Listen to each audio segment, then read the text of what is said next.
of equal justice under law. We will only achieve that when we finally come together to pass meaningful police reform and broader criminal justice reform and acknowledge, yes, acknowledge and address systemic racism. We will only come closer to achieving that when we finally come together. We have come a long way in our country toward building a more perfect union. And the time is now, right now, to take the next step forward. And even as we experience this reckoning with racial injustice, we must also confront another crisis, the pandemic that has torn apart so many lives. The numbers that define this crisis are staggering. We cannot look the other way or allow ourselves to become numb to them. Nearly 6 million confirmed cases of the coronavirus, 180,000 lives lost, more than 50 million claims for unemployment this year alone. We need to see and we need to hear what is happening in our country. The quiet desperation that has taken over so many lives in America. The family packing into their car at 5 o'clock in the morning, hoping the local food bank still has something left when they get to the front of the line. The 50-year-old store manager who's been laid off and knows he can't pay the rent on the first of the month. The mothers and fathers stretched to the breaking point, working from home while helping their kids with their online classes, just trying to hold it all together.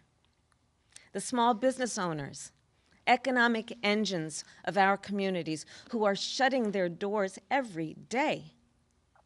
The nurse getting ready for her afternoon shift, who has seen so much suffering and death in recent months and wonders how much more can she bear to witness. The family grieving the loss of their grandmother, who's been in a nursing home and who they couldn't even visit over the last 3 months of her life. The alarming and disproportionate rate at which Black, Latino, and indigenous families are contracting and dying of COVID-19. That is the reality of America right now. A reality completely absent from this week's Republican National Convention. Because unlike the Democratic Convention, which was very clear-eyed about the challenges we are facing and how we will tackle them, the Republican Convention is designed for one purpose: to soothe Donald Trump's ego, to make him feel good. But here's the thing. He's the President of the United States. And it's not supposed to be about him. It's supposed to be about the health and the safety and the well-being of the American people.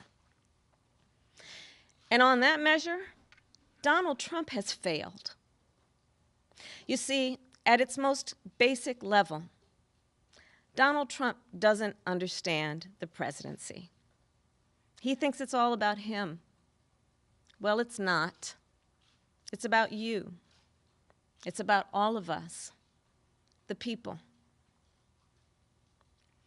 As a lawyer and advocate, when I would rise to speak in a courtroom, I'd say the following words: Kamala Harris, for the people.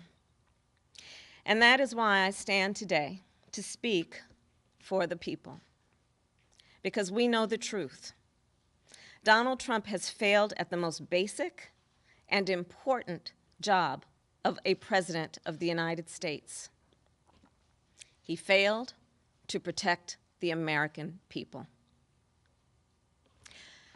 Plain and simple. Trump showed that we in the legal profession would call a reckless disregard for the well-being of the American people. A reckless disregard for the danger a pandemic would pose to American lives, for the devastation it would do to our economy, for the damage it would do to communities of color who have been subjected to structural racism for generations, for the chaos that would upend our daily lives, make it impossible for many of our children to go to school, make it impossible to live normally and with a sense of certainty.